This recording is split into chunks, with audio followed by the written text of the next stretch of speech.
Un bouton d'appel d'urgence lié à une carte SIM, plusieurs constructeurs automobiles proposent déjà cette option dans leur catalogue. En cas de souci, les occupants du véhicule peuvent facilement appeler à l'aide. Si l'airbag sort, en disant les 3 secondes, si je n'ai pas appuyé sur le bouton SOS, c'est le système qui va m'appeler pour demander la gravité et demander s'il faut une assistance, oui ou non. À partir du 1er avril, ce dispositif baptisé eCall sera obligatoire sur les nouveaux modèles de voitures. Même si sur le papier, il sera gratuit pour les automobilistes, le coût du système estimé à 200 € sera partiellement répercuté sur la facture des consommateurs. Un coût nécessaire, grâce à l'eCall, les interventions de secours seront plus rapides et mieux ciblées. La communication s'établit avec le 112 et même si vous êtes inconscient, le 112 saura qu'il y a eu un accident, 2 saura exactement où cet accident se situe via les coordonnées GPS et 3 aura déjà les données d'identification du véhicule. Donc ce sont des données très importantes et donc le 112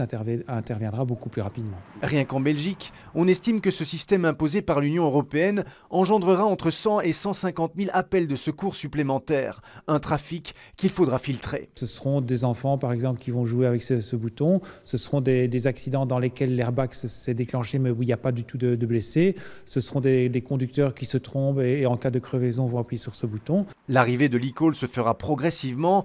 Vu le renouvellement des gammes de voitures, il devrait effectivement équiper l'ensemble des voitures en concession d'ici 6 à 7 ans. Les autorités européennes estiment pour leur part que l'eCall épargnera des milliers de vies sur les routes dans les années à venir.